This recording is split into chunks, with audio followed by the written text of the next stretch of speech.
Meu Deus, não fazem isso.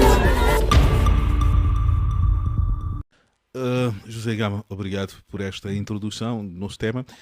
Dr. Sap, o economista de formação, hoje o debate que se coloca e a acusação que é feita aos nossos economistas em que estão a ser estão a encontrar fórmulas pouco acertadas para resolver o problema económico do país. Todos os anos assistimos à derrocada da nossa economia, os indicadores oficiais muitas das vezes contrastam com aquilo que as pessoas e as empresas sentem, e hoje a nossa abordagem está a recair para o negócio das divisas. O BNA só este ano já disponibilizou pouco mais de 1 bilhão de dólares para os bancos comerciais. Estes dólares parece que estão difíceis de chegarem aos cofres das empresas. As empresas reclamam permanentemente de não terem acesso a essas divisas. Ainda assim, há uma margem para analisarmos e olharmos para o lucro desse negócio das divisas, que hoje é quase que um negócio exclusivo da banca comercial. Bom, muito obrigado. Dizer que, na verdade, fazer uma incursão da economia angolana, devo dizer que fala-se muito pouco do BNA. Muito, mas muito pouco. Nós falamos muito pouco do BNA. O BNA é praticamente o motor da economia angolana. O BNA é que giza políticas financeiras e, inclusive, o modelo que poderá ser utilizado para aumentar ou diminuir o volume de massa monetária num determinado mercado. Então, nisso quero dizer que o tipo de modelo que o BNA giza, que é o modelo flutuante, não tem sido favorável para o tipo de economia que nós pertencemos, que é uma economia subdesenvolvida. Todavia, quero dizer que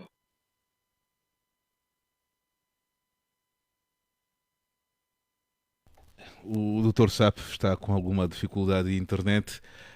os flutuantes, normal, sim, aquelas economias mais estáveis é que devem ser utilizado o modelo flutuante. Eu tenho vindo a manifestar a alteração do tipo de modelo que o BNA podia usar, que é, por exemplo, o modelo híbrido. O modelo híbrido daria melhor alufada de ar fresco para a economia angolana. Repare, por exemplo, neste preciso momento, o tipo de inflação que foi colocada de forma propositada, atenção, de forma propositada para trazer consigo a oportunidade de venda de títulos negociáveis, ou seja, os bancos comerciais olham a venda de títulos que o BNA comercializa como o negócio mais seguro.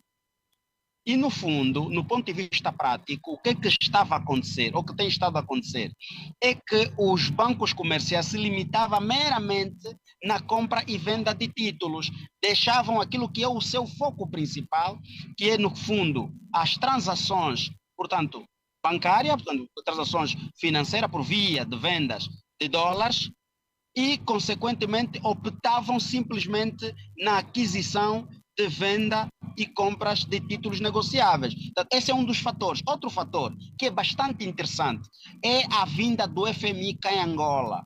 Eu fui um dos economistas que defendia de forma muito rigorosa que o FMI não tem uma boa história onde passou. Aliás, Portugal é o exemplo disso. A Argentina é o exemplo disso. Não era possível resultar cá em Angola. Se quisermos olhar um bocadinho naquilo que é um historial de mais ou menos 2, 3 anos, o FMI normalmente, as opções que dá ao nosso executivo é que deve-se corporosamente eliminar as subvenções de variedíssimos produtos. Claramente que essas retiradas das subvenções encareceu um pouco mais naquilo que tem que ver com o poder de compra dos angolanos. E era assim possível nós optarmos por uma outra estratégia em detrimento desta, se não recebêssemos o dinheiro proveniente do FMI. Esse é outro elemento. O terceiro ponto que teve na base, portanto, dessa situação, da situação da crise econômica. Atenção, essa crise econômica que agora já é financeira, angolana, não é proveniente simplesmente do mercado internacional. Não é verdade. Isso tem a ver muito com a forma como o nosso executivo gera coisa pública, a forma como tem tido dificuldades de identificar aquilo que é necessário em detrimento daquilo que é prioridade. Imagine, por exemplo, de forma muito objetiva, imaginemos que queiramos resolver o problema da FUBA.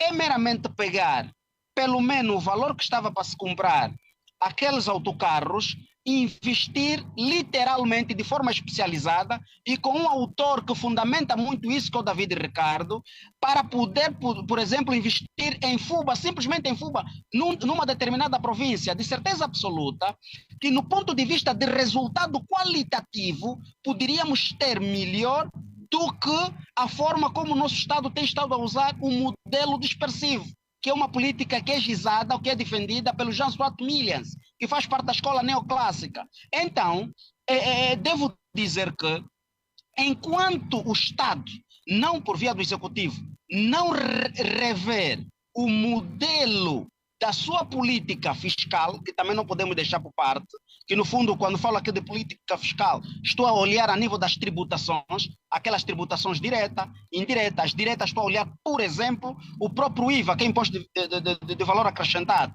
que diziam em tese que evitava a dupla tributação. Portanto, já agora podem concordar conosco de que o IVA só veio a agravar aquilo que tem que ver com a própria vida da população. E tem outras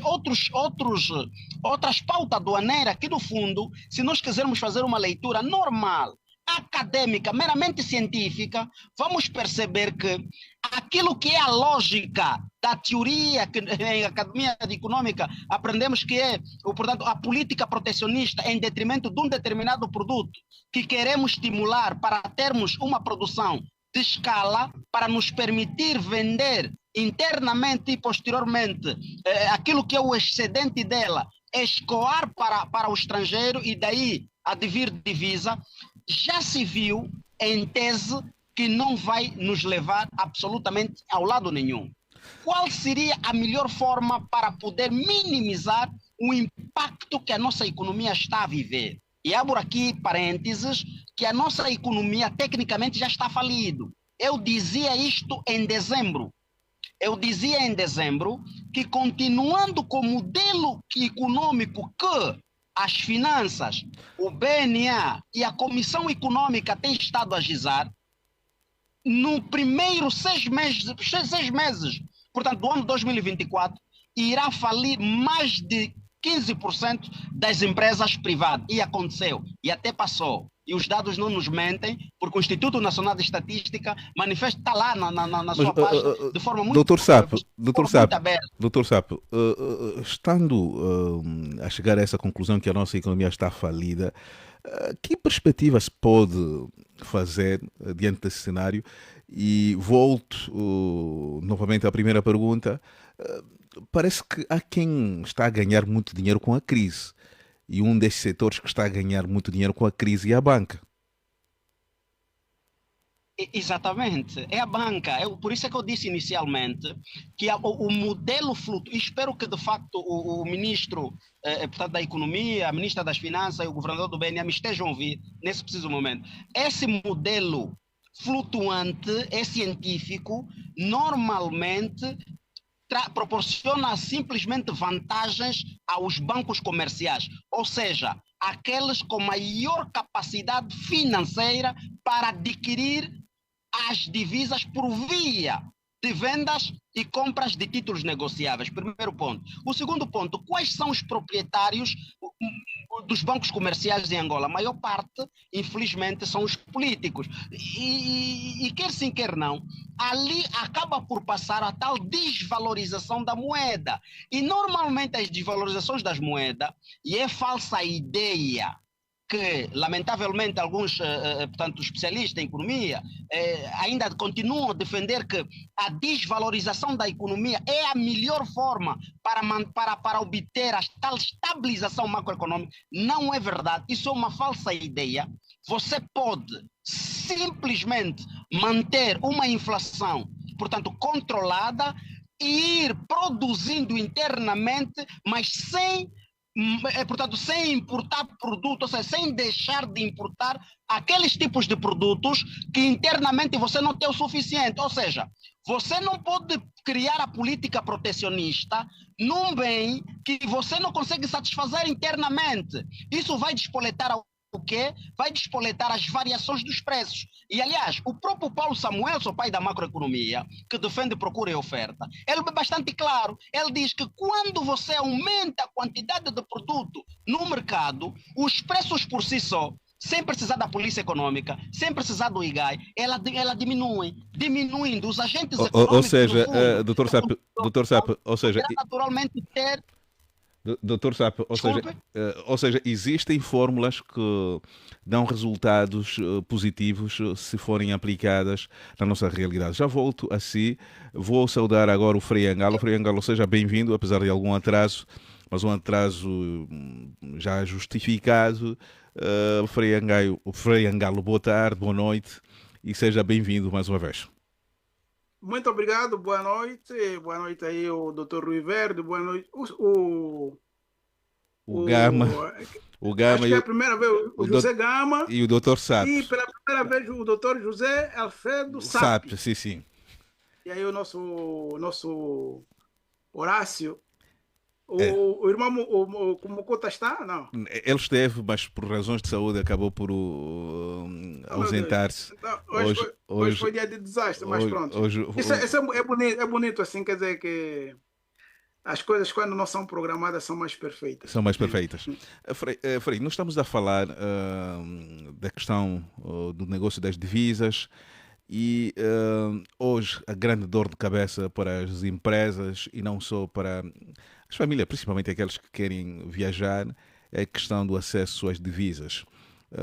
Num período em que quase todos estão a perder dinheiro, todos estão a ficar pobres, os bancos estão a faturar. Só este ano o BNA colocou para a banca comercial mais de $1 bilhão, que naturalmente esses dólares foram vendidos e com as margens de lucros bastante interessantes. Acha que esse negócio é ético ou haveria uma outra forma de regularizar a venda das divisas a quem precisa? Olha, o grande problema do nosso país, o grande problema do continente africano é exatamente o acesso aos bancos. Portanto, não existe desenvolvimento sem bancos. E os bancos, portanto, devem ser regulados para o bem da economia do país. O que é que acontece em relação às divisas? É que nós precisamos de recuar um pouquinho no ano 2014, um pouquinho antes. Quando houve aquele problema com os armazéns Arosfram, um pouco antes, muito antes, na altura o ministro, como é que chamava esse, o Nandô.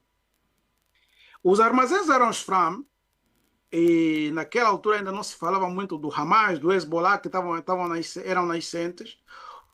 Tudo isso tornou-se público. Portanto, o governo americano havia avisado o governo angolano que os armazéns Arosfram serviam para financiar o terrorismo do Hamas e do Hezbollah.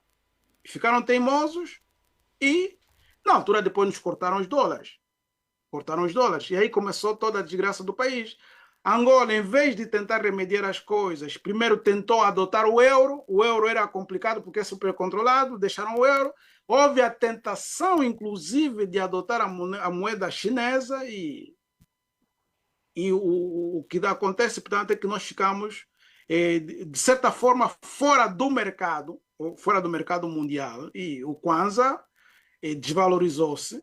Eu quero aqui recordar que, portanto, no ano 2010, mais ou menos, no ano 2010, 2012, o Kwanza era quase fortezito, que 30 mil Kwanzas eram $300, ok?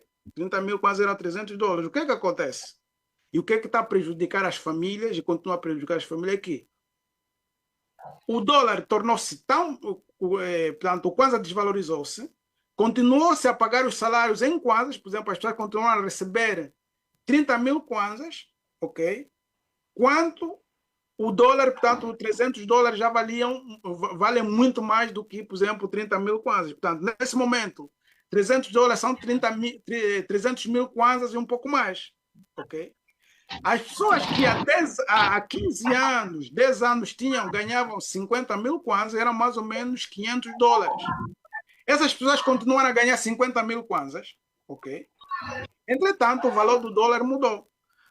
O governo nosso é responsável um pouquinho disto, porque o que acontece? As falcatruas dos bancos dependem da organização política.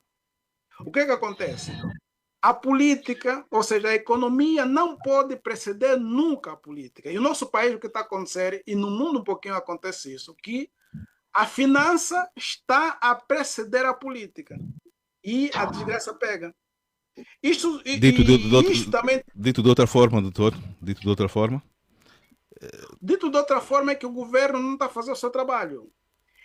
Não, há um conceito que não é muito difuso em Angola, que é o conceito chamado da pós-democracia. O que é a pós-democracia? A pós-democracia, na realidade, é o governo de instituições potentes que usam o governo da nação como fachada.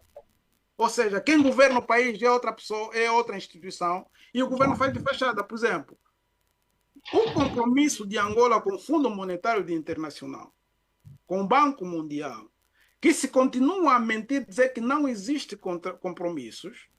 Eu devo recordar, quando o Fundo Monetário Internacional chegou em Angola, disse que Angola não ia aplicar regras da austeridade.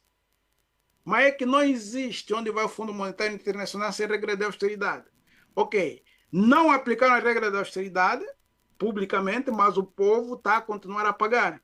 É assim que, portanto, temos as taxas da AGT que vêm, fazem parte de toda a política do onde passa o Fundo Monetário Internacional.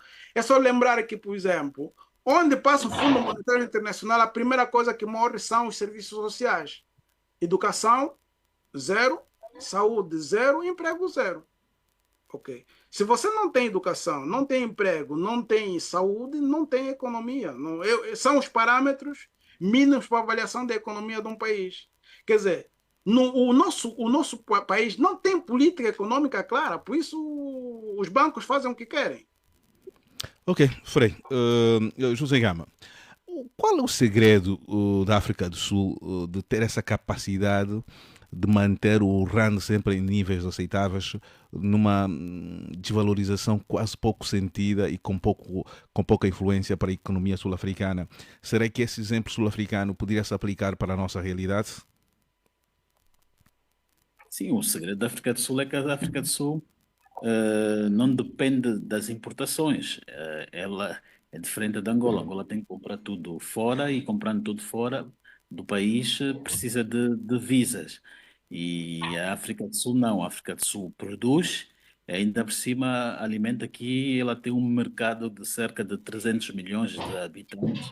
Este daqui da África Austral. Ela vende os seus produtos na Angola, Namíbia e por aí fora. E até um dado interessante, nos últimos anos, a África do Sul, todos os seus produtos agora já vêm com também no label em português, traz inglês e português. Antes era inglês e africano. Agora mudou, quer dizer que ela agora está a produzir para o mercado todo daqui da região, porque a segunda maior língua que aqui temos é o português, né? Aqui na África Austral, depois do inglês. Então, o segredo é este que ela tem uma economia diversificada, tem um mercado competitivo. Então, a África do Sul quase que não depende de fora, apenas aí para para matérias-primas e etc. Mas mesmo assim, ela quando vai depender de fora é para ir na busca de mais qualidade. Por exemplo, ela importa o milho, o trigo da Ucrânia. Mas embora ela também produza o trigo, mas ela prefere o da Ucrânia porque a produção da Ucrânia tem tem melhor qualidade em relação ao daqui. A África do Sul também produz muito milho que alimenta aqui toda a região. Gama, essa questão da produção nacional é bastante interessante. Então, resumindo, tudo passa em levarmos a nossa capacidade de produzir aquilo que nós consumimos. Sim, porque vejamos uma coisa, a Angola tem uma economia que depende unicamente de um único produto que é o petróleo. E estão há 50 anos a tentar e a experimentar diversificar a economia. A África do Sul não, já vem de um passado, desde o tempo do apartheid, que ela tem como atividade primária a agricultura. Então, a terra é a sua fonte primária de produção, que é a agricultura. É praticamente aquilo que em 75 o Olden Roberto quis fazer e tinha como o lema, né, liberdade, terra, que é até transformar a terra, fazer da terra, né, do nosso petróleo. Depois, a África do Sul também explorou muito os minerais, como ouro. Joanesburgo tem muitas, havia na altura muitas minas de ouro. E isso ajudou a África do Sul também a se desenvolver já há muitos anos atrás. Ela explorou e pegou no ouro, né, que é uma das maiores reservas também do país, e procurou diversificar a economia até hoje, até ao ponto dela hoje estar a depender mais da agricultura. É esse segredo que Angola também deveria Devia, fazer, deveria é abraçar. libertar-se um pouco Ué, como. s- s- Doutor Riverde, doutor Riverde, Sim, sim, aqui estou. sim, sim, doutor Riverde, aqui há muitas teorias que são levantadas e há sempre um olhar crítico para a equipa económica. E voltando a essa questão do lucro que os bancos têm, dos dividendos dos bancos nesse negócio das divisas, se poderia hoje pensar numa forma de repassar diretamente do BNA para as empresas as divisas para reduzir esse negócio das divisas, ou seria uma medida bastante extrema? Bom, isso possivelmente seria uma medida extrema, mas podia haver uma forma talvez mais transparente de haver essa repassagem das divisas. Embora eu esteja convencido que o lucro, como sempre por dizer, esta ideia do lucro da banca é muito ilusório, embora ganhem com as margens do câmbio entre o dólar e o kwanza, o lucro resulta, sobretudo, daquilo que se pode chamar uma ilusão monetária. Porque vamos ver um exemplo muito simples. Aqui, imaginemos, há 3 anos, os bancos vendiam US$ 100 e recebiam 500 kwanzas. O exemplo é abstrato, não estou a dizer que fosse esse. Portanto, US$ 100, 500 kwanzas. No final tinha um lucro de 400 kwanzas, digamos assim, para simplificar. Hoje em dia, os bancos vendem US$ 100 e recebem 5.000 kwanzas. Quer isto dizer que a receita do banco, pelos mesmos US$ 100, passa dos 500 kwanzas para os 5.000 kwanzas. Mas na realidade estamos a falar dos mesmos US$ 100 e do mesmo valor real da moeda. Só que antes tinha o número 500 e agora o número 5.000. Isto quer dizer o quê? Que parece que o banco tem um lucro muito maior, mas esse é um lucro ilusório. Chamava-se antigamente uma ilusão isoedónica. Portanto, o padre deve saber melhor do que eu o que é que isso quer dizer. Portanto, o meu ponto é que o lucro do banco é meramente